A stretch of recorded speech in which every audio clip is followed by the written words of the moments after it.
सनवर नाम के एक छोटे से जिले में मैमूना खातून और उनका परिवार रहता है। मैमूना खातून की गिनती उन चंद लोगों में से है जो भीड़ भाड़ में सुकून महसूस नहीं करते।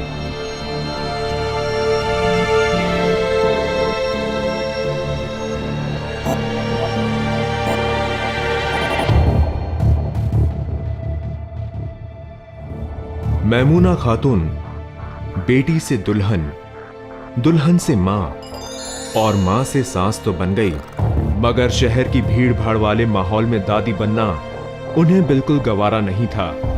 आखिर मैमूना की बरसों की जिद और ख्वाहिश के आगे उनके शौहर अशरफ हुसैन ने सारी जमा पूंजी रख दी और इस तरह ये घर खरीद लिया गया, मार्केट से बहुत कम कीमत पर। देर से ही सही मेरी मुराद पूरी हुई। घर शहर से थोड़ा दूर था, इसीलिए शायद मेरे बेटे मुनीर को उतना पसंद नहीं था, लेकिन मेरी बेटी और बहू बेहद खुश थी।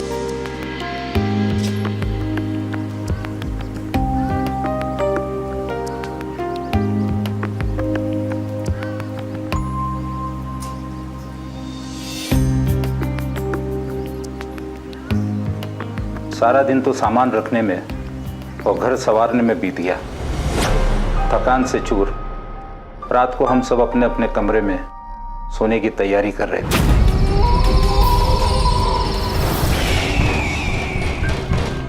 इतनी रात को कौन हो सकता है? बेगम, पुराने मोहल्ले की पड़ोसन होगी, पूरी फैमिली के साथ आई होगी मिलने।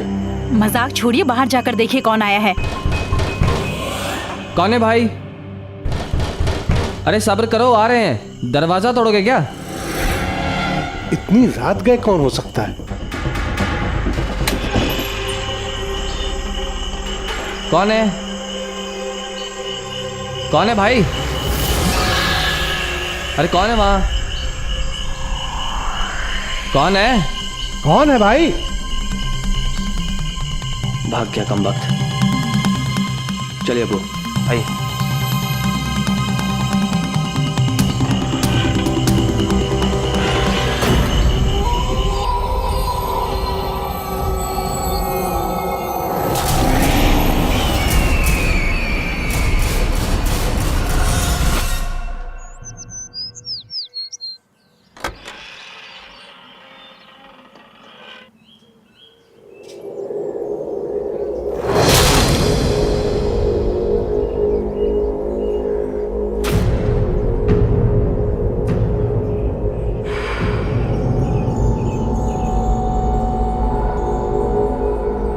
मैं वो झालर दिल्ली से लाई थी।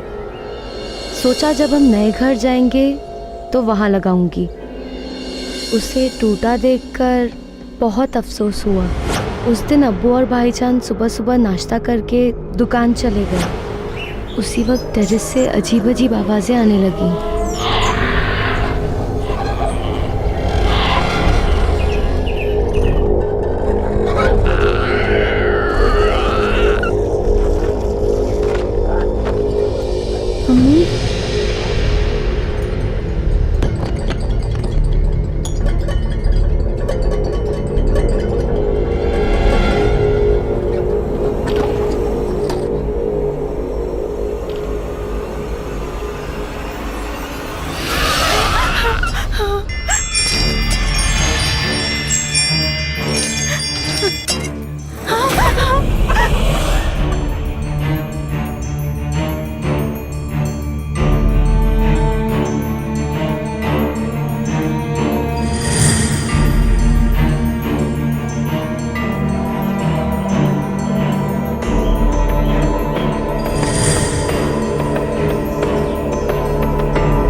मेरा ईद वाला सूट भी फाड़ दिया।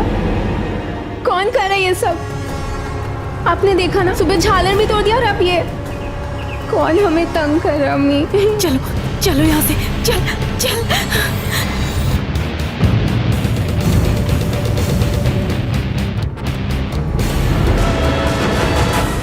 कहा जाता है कि ऐसे इनह्यूमन स्पिरिट्स कई तरह से, कई साइन से इंसानों से कांटेक्ट करते हैं। जीरो का साइन का बनना, इसके बहुत सारे इशारे हो सकते हैं, बहुत सारे मतलब हो सकते हैं। पहला मतलब, जीरो एक नई शुरुआत हो सकता है, वो फैमिली जो है एक नई शुरुआत करे दूसरे घर में। जीरो का यह भी मतलब हो सकता है कि वो घिर चुके हैं। हाँ बेटा। माल ट्रक में लोड करा दिया है। बेटा ध्यान से, रास्ता नया है। ठीक है, मैं जैसे ही माल की डिलीवरी कर देता हूँ सीधा घर ही वापस लौट आऊंगा। हाँ।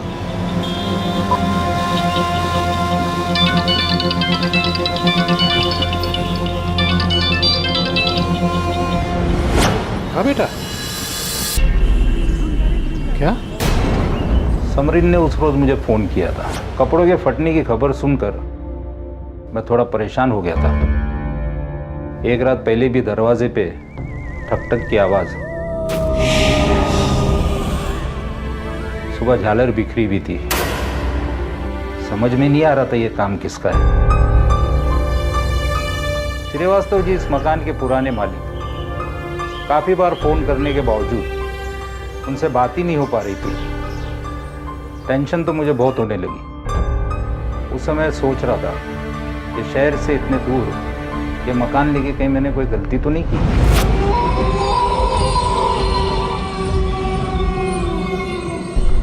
अरे ऐसे कैसे हो सकता है? माल तो चेक करके ही पैक किया था। हाँ, अरे अब्बू ने और मैंने, हाँ हम दोनों ने। पर यार वो, अच्छा ठीक है, हाँ हम बोल देंगे। हाँ अब हमारे सामने बैठे हैं, ठीक है। चाय बोला था ना, ये क्या है? वो शाम को अम्मी ने फातिया किया था हलवे पर, वही है। चाय बन रही है। बेटा एक कप चाय हमारे लिए भी ले आना। जी अब्बू। अच्छा समरीन का है, उसको बोलो चाय लेकर आए। जी अच्छा। क्या बात है बेटे, किसका फोन था? अब वो वर्मा जी के मैनेजर का फोन था।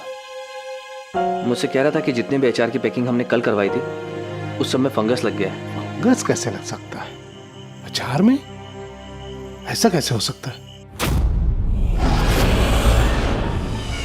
और माल भी घर के अंदर रखा था, कल ही गोडाउन भिजवाया। माल तो चेक करके ही पैक किया था। फंगस कैसे लग सकता है?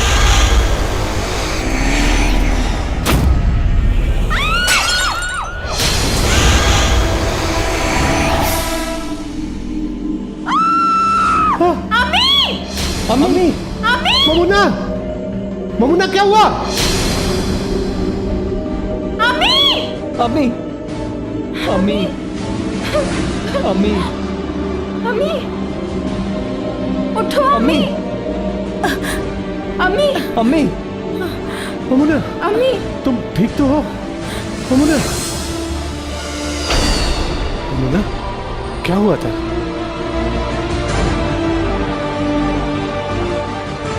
पता नहीं, वजू बनाने के लिए जैसे ही उठी अजीब सी घबराहट हो रही थी, और जैसे ही मैं बाथरूम की तरफ गई आंखों के आगे एकदम अंधेरा छा गया। उसके बाद कुछ नहीं पता क्या हुआ। अब्बू, ऐसा लगता है अम्मी का बीपी फिर से लो हो गया है। आप डॉक्टर को बुला लें तो अच्छा होगा। हाँ मुनीर, जल्दी से डॉक्टर अंसारी को फोन करो।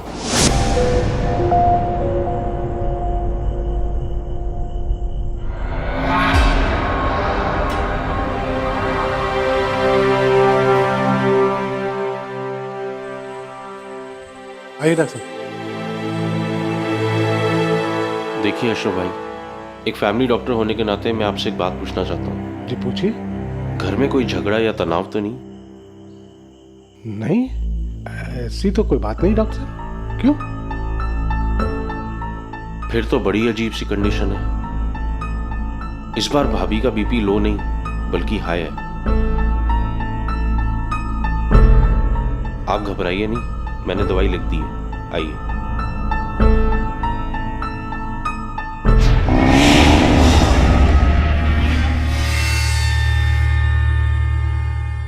जैसे आग के पास जाने से तापमान बढ़ जाता है, ठीक उसी प्रकार ऐसी शक्तियों के आसपास होने से शरीर का तापमान भी बढ़ जाता है। मैमूना के साथ भी ऐसा ही हुआ। उसका लो बीपी हाई बीपी में कन्वर्ट हो गया। तुम लोगों ने खाना खाया? अम्मी आप फिक्र ना करें, आप सो जाएं, हम सब खाना खा लेंगे।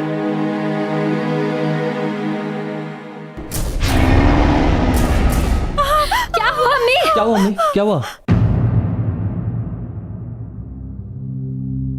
आज भी मेरे रोंगटे खड़े हो जाते हैं। मैं कसम खाकर कहती हूँ, ना तो वो कोई ख्वाब था, ना ही किसी दवा का असर। सब मेरे आसपास खड़े होकर मुझे तसल्ली देने की कोशिश कर रहे थे, पर सबके चेहरे पर परेशानी साफ झलक रही थी।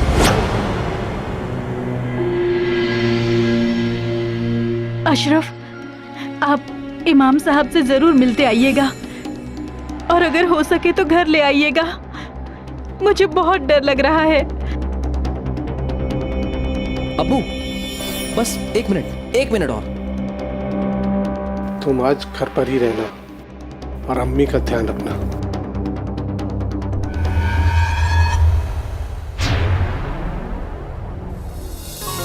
शाम को हम सभी लोग बाजार चलेंगे।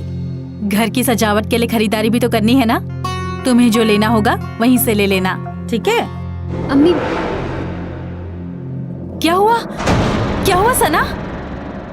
अम्मी बहुत दर्द उठ रहा है। दर्द उठ रहा है? लेकिन अभी तो 7वां महीना चल रहा है ना। अरे क्या हुआ?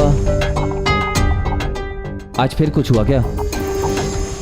कुछ नहीं, सना को दर्द हो रहा है। कोई भारी सामान उठाया था तुमने? तुम चिंता मत करो सना, ऐसी हालत में कभी कभी दर्द उठता है। मुनीर बेटा, बहू को अंदर ले जाओ। दवा लेकर थोड़ी देर आराम करेगी ना, तो थोड़ी देर में ठीक हो जाएगा। जाओ बहू, अंदर जाओ।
कुछ नहीं हुआ। देख सब ठीक है, सब ठीक। चल बैठ इधर, सब ठीक है, बैठ इधर।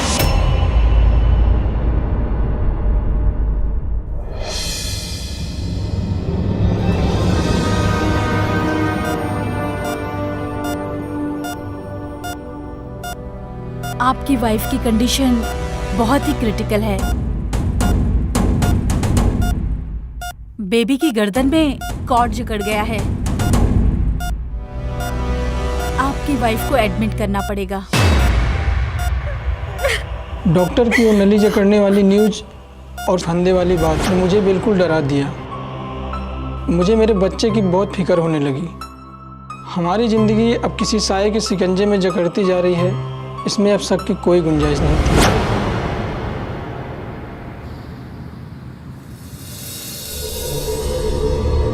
ये सारे वाकयात सिर्फ 2 रोज के अंदर हुए हैं? जी। और बहू की तबीयत बगैर ऑपरेशन के ठीक हो गई? जी इमाम साहब। अच्छा, और आपने ये जो नया घर खरीदा है, ये किस मकाम पे है?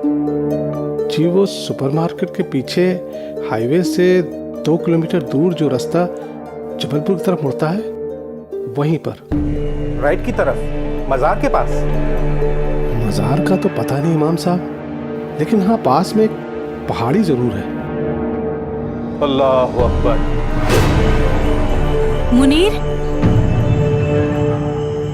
बेटा तेरे अब्बू अभी तक नहीं आए हैं। 2 घंटे पहले फोन तो आया था कि वो मस्जिद से इमाम साहब को लेकर निकल चुके हैं, लेकिन अभी तक आए नहीं हैं। मुझे बहुत घबराहट हो रही है।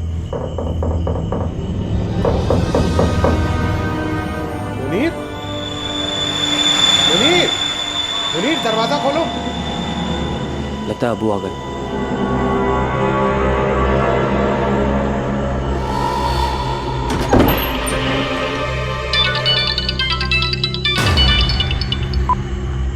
जी अबू, 15 मिनट और लगेंगे। मुनीर, भाईजान, मुनीर, मुनीर, मुनीर, मुनीर, मुनीर, मुनीर, भाईजान,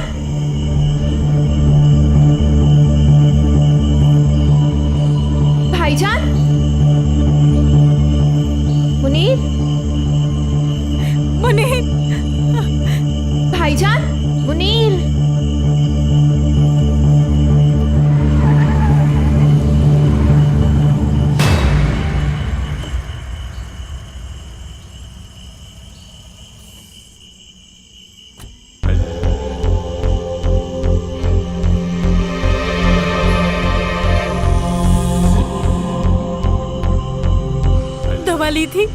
दवा ली थी तूने? पानी चाहिए? इसको अंदर ले जा। मैं मुनीर को देखती हूँ। मुनीर पता नहीं कहाँ चला गया। अशरफ, अशरफ, रुकिए।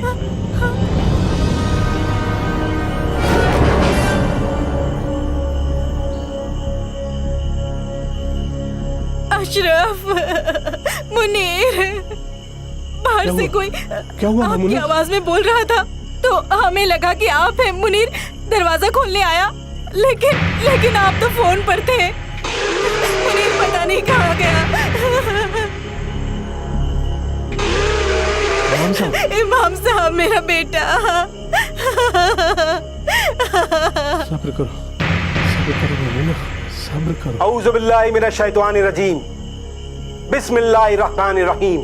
अल्लाहु ला इलाहा इल्ला हुवल हय्युल क़य्यूम ला ताख़ुज़ुहु सिनतुन लहू मा फ़िस समावाति व मा फ़िल अर्द मन ज़ल्लज़ी यशफ़अु इंदहु इल्ला बिइज़्निही यअलमु मा बैना अयदीहिम व मा ख़ल्फ़हुम व ला युहीतूना बिशैइन मिन इल्मिही इल्ला बिमा शाअ वसिअ कुर्सियुहुस समावाति वल अर्द व ला यऊदुहु हिफ़्ज़ुहुमा व हुवल अलीयुल अज़ीम।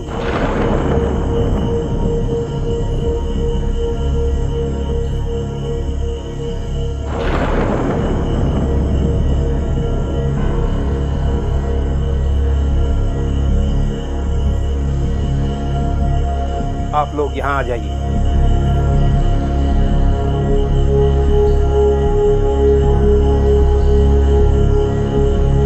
अब मैं एक हिसार बांधता हूँ। जब तक मैं घर से बाहर नहीं आ जाता, कोई भी इस हिसार के बाहर नहीं आएगा। या अल्लाह, ला इलाहा इल्लल्लाह मुहम्मदुर रसूलुल्लाह, ला इलाहा इल्लल्लाह मुहम्मदुर रसूलुल्लाह, ला इलाहा इल्लल्लाह मुहम्मदुर रसूलुल्लाह, ला इलाहा इल्लल्लाह मुहम्मदुर रसूलुल्लाह, ला इलाहा इल्लल्लाह मुहम्मदुर रसूलुल्लाह, ला इलाहा इल्लल्लाह मुहम्मदुर रसूलुल्लाह, ला इलाहा इल्लल्लाह मुहम्मदुर रसूलुल्लाह।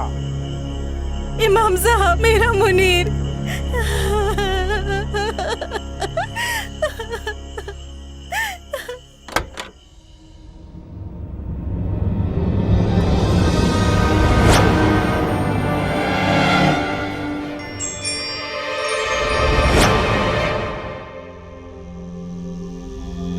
कुल हुवल्लाहु अहद अल्लाहुस समद लम यलिद वलम यूलद वलम यकुल लहू कुफुवन अहद। कुल हुवल्लाहु अहद अल्लाहुस समद लम यलिद वलम यूलद वलम यकुल लहू कुफुवन अहद।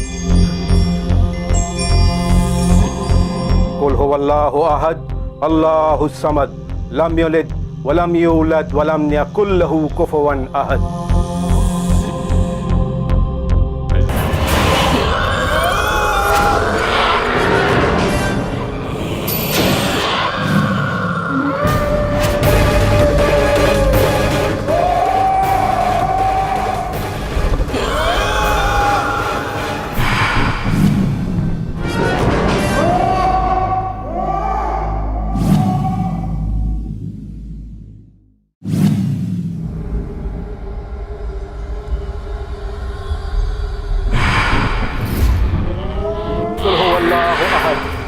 अल्लाहुस समद लम यलिद वलम यूलद वलम यकुल लहू कुफुवन अहद।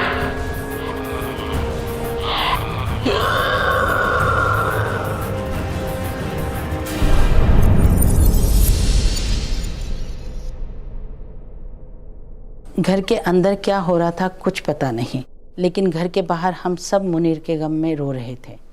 थोड़ी देर में इमाम साहब घर के बाहर आते हुए नजर आए। क्या हुआ इमाम साहब, आप इतने खामोश क्यों?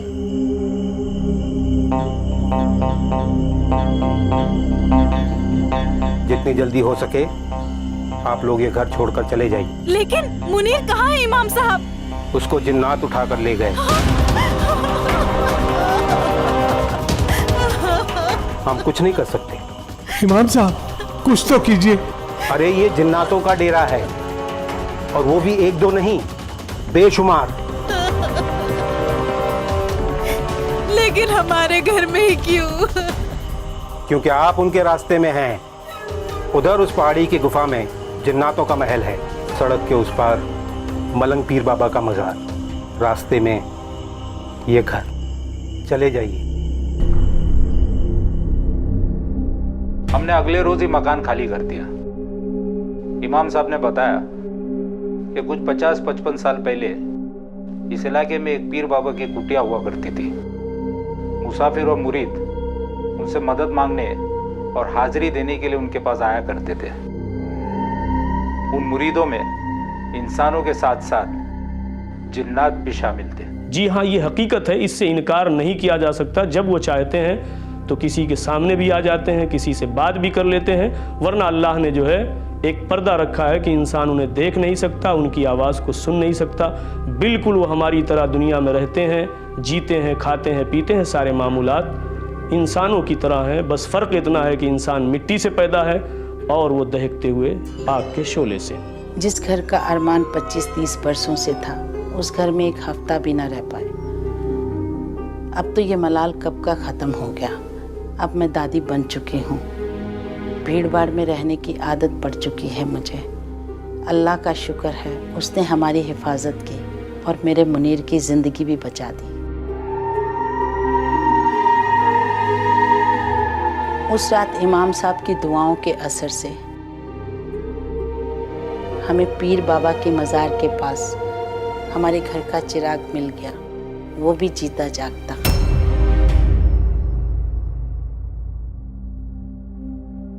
क्या कसूर मैमूना का था, जो अपने सुकून भरे घर की चाहत में अपने परिवार के साथ उलझन में पड़ गई, या फिर उन जिन्नातों का जो अपना रास्ता बदलने पर राजी नहीं हुए?